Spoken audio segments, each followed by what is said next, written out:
Hello friends, आज हम देखेंगे टाइप ऑफ इलेक्ट्रॉनिक डिस्प्लेसमेंट्स, जो कि बहुत इंपॉर्टेंट सेक्शन है ऑर्गेनिक केमिस्ट्री का। और इसमें मॉलिक्यूल्स में different type of electronic displacements होते हैं, जिसके कारण उनके फिजिकल एंड केमिकल प्रॉपर्टीज पे बहुत ज्यादा इफेक्ट पड़ता है। तो कितने प्रकार के इलेक्ट्रॉनिक डिस्प्लेसमेंट हो सकते हैं वो हम सबसे पहले देखते हैं ऑर्गेनिक मॉलिक्यूल्स में। तो inductive effect, electromagnetic effect, mesomagnetic effect, hyperconjugation effect and resonance, इतने प्रकार के इलेक्ट्रॉनिक डिस्प्लेसमेंट्स होते हैं। आज हम वैसे तो डिटेल में बात करेंगे इंडक्टिव इफेक्ट के बारे में, लेकिन थोड़ा सा हमें पता होना चाहिए कि ये सारे इफेक्ट्स में किस प्रकार के इलेक्ट्रॉन भाग लेते हैं और इन सारे इफेक्ट्स का नेचर क्या होता है। एक जनरल इंट्रोडक्शन के बारे में भी ले लेते हैं पहले। तो type of electron and it's nature, that is temporary और परमानेंट इफेक्ट। तो इंडक्टिव इफेक्ट जो है, इसमें सिग्मा इलेक्ट्रॉन भाग लेते हैं और ये एक परमानेंट इफेक्ट है जो हमेशा ही मॉलिक्यूल में प्रेजेंट होता है। इलेक्ट्रोमैग्नेटिक इफेक्ट जो है, इसमें पाई बॉन्ड भाग लेते हैं और ये एक टेम्परेरी इफेक्ट है, अर्थात ये सिर्फ जो आक्रामक रिएजेंट है, जो अटैकिंग रिएजेंट, उसकी उपस्थिति में कार्य करता है। इसी प्रकार से मेसोमैग्नेटिक इफेक्ट में पाई इलेक्ट्रॉन भाग लेते हैं और ये एक परमानेंट इफेक्ट है। इसी प्रकार से हाइपर कॉन्जुगेशन में सिग्मा एज वेल एज पाई दोनों ही प्रकार के इलेक्ट्रॉन भाग लेते हैं और यह भी एक परमानेंट इफेक्ट है। मींस ये हर वक्त मॉलिक्यूल में उपस्थित होते हैं इस प्रकार के प्रभाव। और रेजोनेंस में पाई इलेक्ट्रॉन भाग लेते हैं और ये भी एक परमानेंट प्रकार का इफेक्ट है। तो ये हमने एक जनरल देखा कि कितने प्रकार के इलेक्ट्रॉनिक डिस्प्लेसमेंट होते हैं और उनका नेचर क्या है स्टेबिलिटी के पॉइंट ऑफ व्यू से, और उसमें किस प्रकार के इलेक्ट्रॉन भाग लेते हैं, सिग्मा या पाई। अब हम बात करेंगे स्पेशली इंडक्टिव इफेक्ट के बारे में।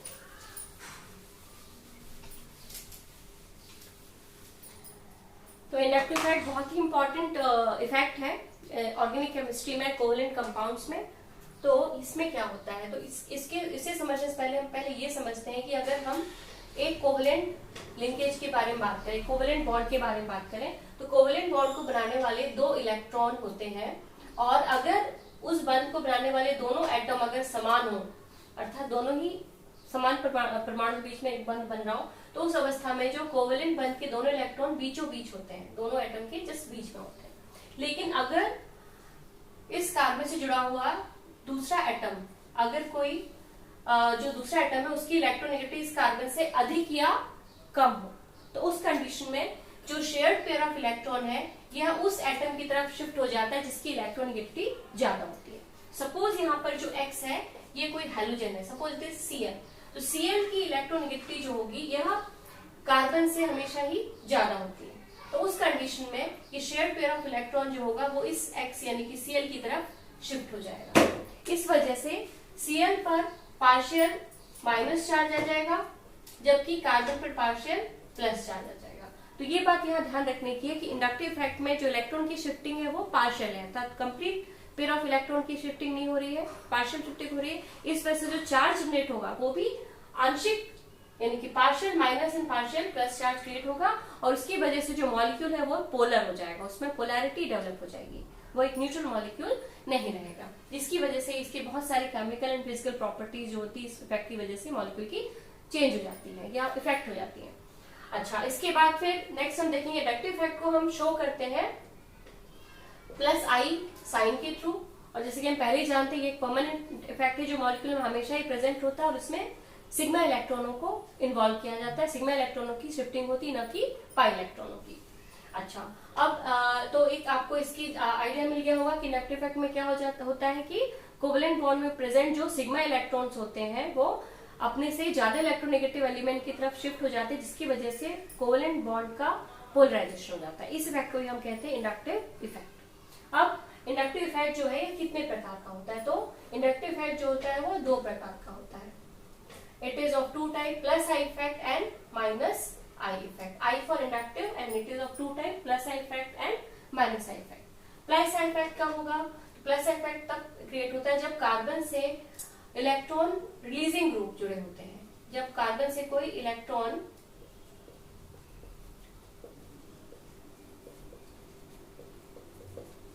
रिलीजिंग ग्रुप जुड़ा होता है, या दूसरे शब्दों में जिसकी इलेक्ट्रोनेगेटिविटी कार्बन से कम होगी, अर्थात इलेक्ट्रोपॉजिटिव।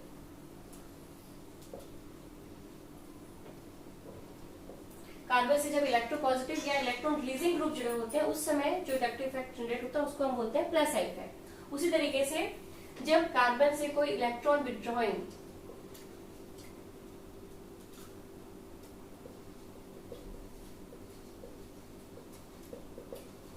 यानी कि कार्बन की तुलना में अधिक इलेक्ट्रोनिगेटिव, कार्बन से अधिक इलेक्ट्रोनेगेटिव अगर एलिमेंट जुड़ा होता है कार्बन से, तो उस कंडीशन में जो इफेक्ट क्रिएट होता है उसे हम बोलते हैं माइनस आई इफेक्ट। अब हम एग्जांपल देखेंगे कि कौन कौन से group plus I effect generate करते हैं और कौन कौन से group minus I effect generate करते हैं। तो इलेक्ट्रो पॉजिटिव ग्रुप्स, इसमें कौन कौन से ग्रुप आते हैं, तो methyl, ethyl, CH3 CH2, isopropyl, CH3 twice CH, then tertiary butyl,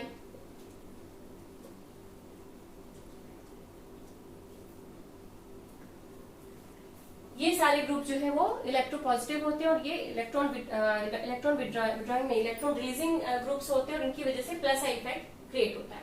तो उदाहरण के लिए, और यहाँ पर एक और बात ध्यान रखने की है कि टर्शरी जो ग्रुप, ये इसमें टर्शरी कार्बन प्रेजेंट है, इसमें सेकेंडरी कार्बन प्रेजेंट है, तो ये जो टर्शरी ब्यूटिल ग्रुप है इसका प्लस आई इफेक्ट सबसे ज्यादा होता है। It is the highest plus I, then isopropyl, then ethyl and then methyl. इस प्रकार से इनका रिलेटिव प्लस आई नेचर होता है।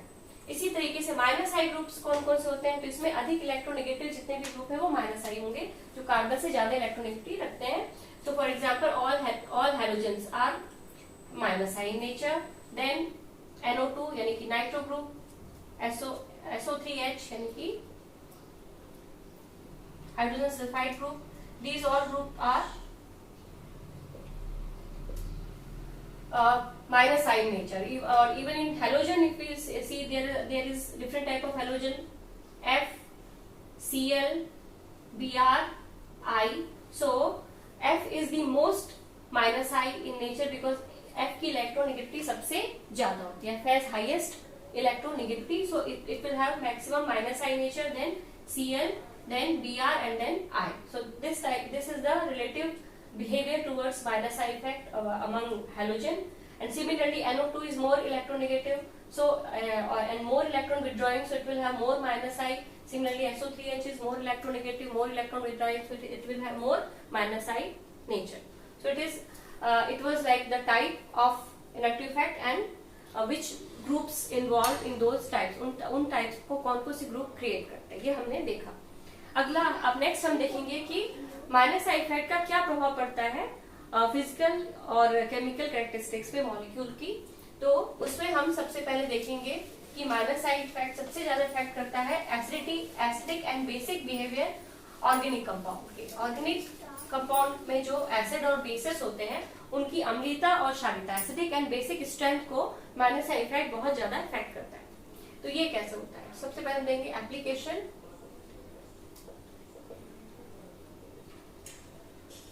of inductive effect, and in that first of all we will see acidity of organic acids.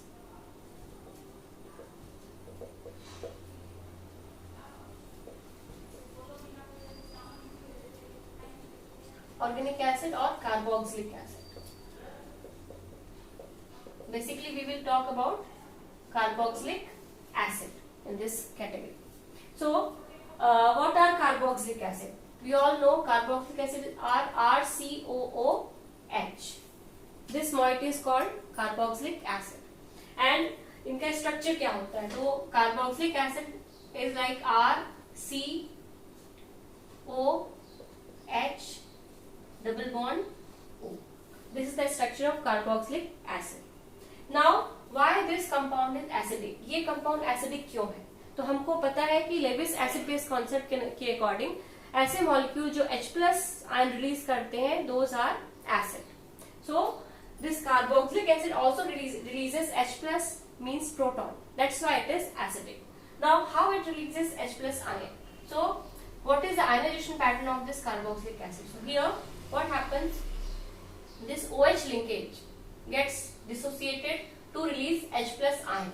ये OH linkage dissociate होती है, टूटती है, जिससे कि H+ आयन रिलीज होते हैं। अब H प्लस आयन क्यों रिलीज होते हैं? बिकॉज यहाँ इस कार्बन से डबल बॉन्ड O ऑक्सीजन जुड़ा हुआ है. This oxygen is highly electronegative and even it will be more electron attracting when it is attached with a double bond with the carbon. So it is attracting electrons from the carbon. Carbon से इलेक्ट्रॉनों को ये अपनी तरफ attract करता है, जिससे इस कार्बन पर इलेक्ट्रॉनों की कमी हो जाती है. इसके बाद ये कार्बन जो है यह ऑक्सीजन, इससे पास जुड़ी ऑक्सीजन या R, इन दोनों की तरफ से इलेक्ट्रॉन अपनी तरफ खींचेगा.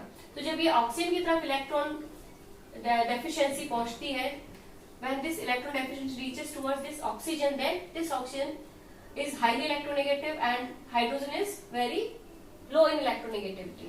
So this bond will easily break here and this electron, this pair of electron will be taken by oxygen and H will release in the form of H plus and we'll get here R C O minus double bond O. So here what we will get here? We will get carboxylate anion and proton. We will get carboxylate anion and proton after the dissociation of carboxylic acid.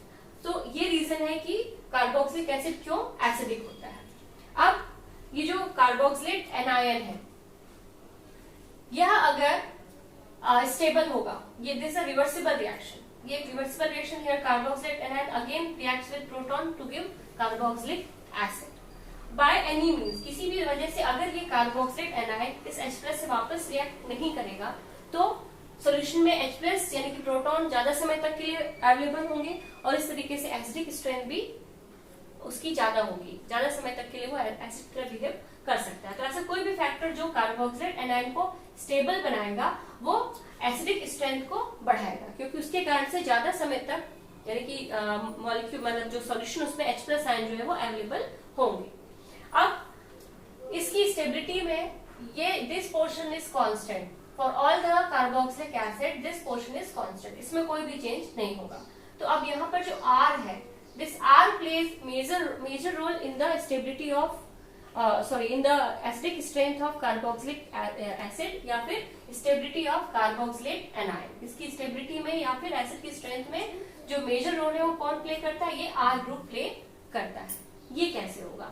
तो देखिए, अगर यहाँ पर R अगर कोई ऐसा group है जो कि इलेक्ट्रॉन रिलीजिंग है, if this R is some plus ion, उस केस में क्या होगा कि ये R जो है वो अपने इलेक्ट्रॉन इस कार्बन को देगा, ठीक है, जिसकी वजह से अच्छा वैसे ही कार्बोक्सिलेट एनायन जो है इसमें आपस में ही क्या होता है? रेजोनेंस होता है. ये माइनस चार्ज जो है वो इन दोनों में लगातार जाता रहता है.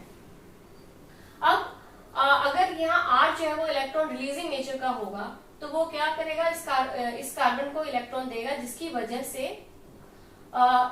इसकी जो कार्बोक्सिलेट एनायन है उस पे इलेक्ट्रॉन की जो माइनस चार्ज की जो डेंसिटी वो क्या हो जाएगी? न्यूट्रलाइज हो जाएगी, या इलेक्ट्रॉन की कमी न्यूट्रलाइज हो जाएगी, जिसकी वजह से यह स्टेबल हो जाएगा और वापस H से रिएक्ट नहीं करेगा.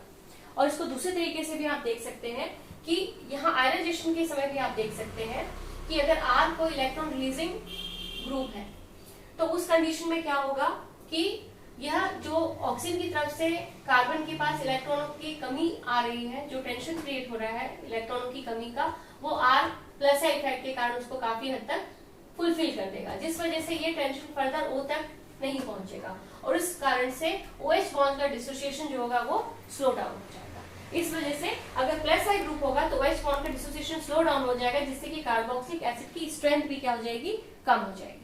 और ऑन द कॉन्ट्ररी इस तरफ हमने क्या देखा कि जो R है वो अगर इलेक्ट्रॉन गिविंग है तो वो क्या कर रहा है? इसको इलेक्ट्रॉन दे रहा है और O पे ऑलरेडी क्या है? माइनस चार्ज है, तो इस माइनस चार्ज पे और ज्यादा क्या करेगा? वृद्धि करेगा. इस वजह से कार्बोक्सिलेट एनायन और ज्यादा नेगेटिव हो जाएगा और हमें पता है जब चार्ज बढ़ता है तो स्टेबिलिटी क्या हो जाएगी? कम हो जाएगी. तो इस कार्बोक्सिलेट एनायन की स्टेबिलिटी को ये कम कर देगा अगर प्लस आई नेचर का R ग्रुप है, और उसके कारण ये जल्दी ही H+ रिएक्ट करके वापस अनआयनाइज्ड कार्बोक्सिलिक एसिड बनाएगा, यानी कि H+ की अवेलेबिलिटी जो होगी वो सोल्यूशन में क्या हो जाएगी? कम हो जाएगी. किसकी प्रेजेंस में? अगर R का नेचर प्लस आई है. ऑन दी अदर हैंड अगर R जो है वो माइनस आई नेचर का है, उस कंडीशन में क्या होगा तो उस कंडीशन में पहली बात तो कार्बन, ये कार्बन जो है इस पे ऑलरेडी इलेक्ट्रॉन की कमी की इसके ऊपर टेंशन है, because this oxygen is attracting electron towards itself. Oxygen अपनी तरफ इलेक्ट्रॉन को खींच रहा है, जिससे कि कार्बन पे ऑलरेडी इलेक्ट्रॉनों की कमी है। Now if this R is minus I in nature, then what will happen? This minus I will also pull the electron towards itself. ये minus I भी क्या करेगा, कार्बन से अपनी तरफ इलेक्ट्रॉनों को पुल करेगा, अट्रैक्ट करेगा। इस वजह से क्या होगा, इस कार्बन पे इलेक्ट्रॉनों की और ज्यादा डेफिशिएंसी यानी कि कमी आ जाएगी, और जिस वजह से इस बॉन्ड का डिसोसिएशन पहले की भी तुलना में और ज्यादा फास्ट हो जाएगा। तो इस वजह से ये बॉन्ड बहुत जल्दी टूटेगा और H प्लस आयन जल्दी ही सोल्यूशन में आ जाएंगे और हमें कार्बोक्सिलेट एनायन और H प्लस यानी कि प्रोटॉन प्राप्त होगा। अब जो कार्बोक्सिलेट एनायन है वहां पर क्या होगा, तो वहां पर कार्बोक्सिलेट एनायन के ऊपर माइनस चार्ज है, and this R is minus I in nature, so this will pull the minus charge and this will transmit the minus charge toward the alkyl group, toward the side chain. ये carbon से, ये R जो है carbon से इलेक्ट्रॉनों को अपनी ओर खींचेगा, जिससे कि माइनस चार्ज की डेंसिटी जो होगी इस पे कम हो जाएगी, या माइनस चार्ज का मैग्नीट्यूड जो होगा वो कम हो जाएगा, जिसकी वजह से जो कार्बोक्सिलेट एनायन है इसकी स्टेबिलिटी जो है वो बढ़ जाएगी। तो जब कार्बोक्सिलेट एनायन की स्टेबिलिटी बढ़ जाएगी तो वापस H प्लस से जल्दी रिएक्ट नहीं करेगा, इसकी वजह से H प्लस आयन ज्यादा समय तक सोल्यूशन में प्रेजेंट रहेंगे और एसिडिक स्ट्रेंथ जो होगी वो बढ़ जाएगी। तो इस प्रकार से आप देख सकते हैं कि अगर प्लस आई ग्रुप होगा तो एसिडिक स्ट्रेंथ को कम करेगा, और अगर माइनस आई ग्रुप है तो एसिडिक स्ट्रेंथ को बढ़ाएगा। तो अब हम कुछ एग्जांपल देखेंगे जिसके थ्रू हम समझेंगे कि किस तरीके से माइनस आई और प्लस आई एक्चुअल में वर्क करते हैं। तो सपोज हमारे पास कुछ कार्बोक्सिलिक एसिड है, we have formic acid RCOH double bond O, then we have acetic acid CH3COH double bond O. Then we have chloroacetic acid ClCOH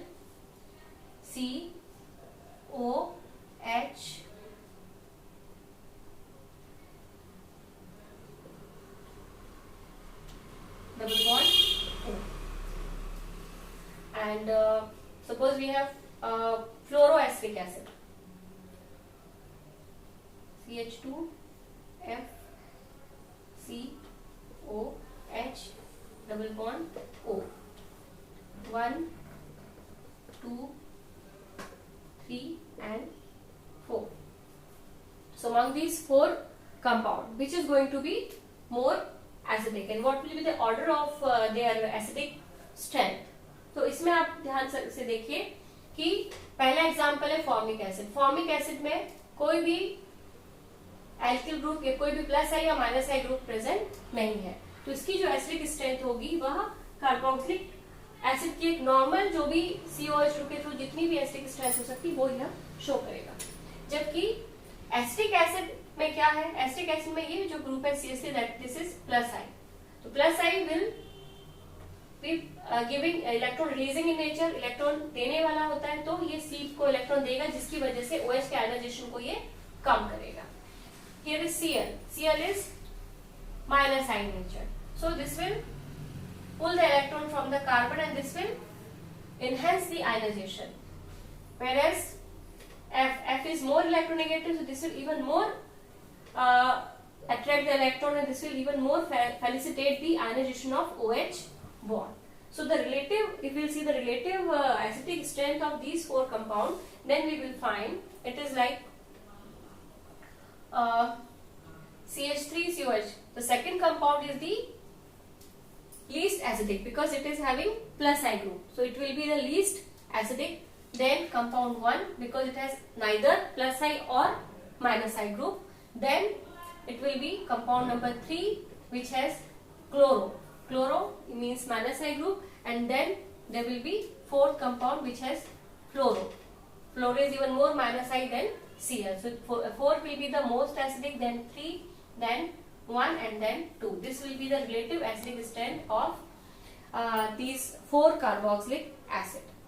Similarly, the number of halogen also decides whether it will be strong acidic or less acidic. Like if we have monochloro, dichloro and trichloro kind of acetic acid, in that case the more the number of halogen atom, more will be the acidic strength. Suppose this is the trichloroacetic acid, then this is dichloroacetic acid, and then monochloroacetic acid. So the and one is normal acetic acid, CH3 COOH, 1, 2, 3 and 4. In this condition, the species with more halogen atom will be having more acidic strength, because it is 3 Cl atom which will having minus I effect and which will attract electron from the Cl towards themselves. There is 2 Cl atom. There is only 1 Cl atom, and there is only there's CH3 which is electron releasing. Instead of electron attracting, it is electron releasing group. So which will be the least acidic in this? For example, acetic acid will be the first compound, will be the least acidic. Then monochloro means compound number 4, then dichloro means compound number 3, and then trichloro means compound number 2. So it is the least acidic, then this, and then this. This will be the order of acidic strength among these 4 carboxylic acids.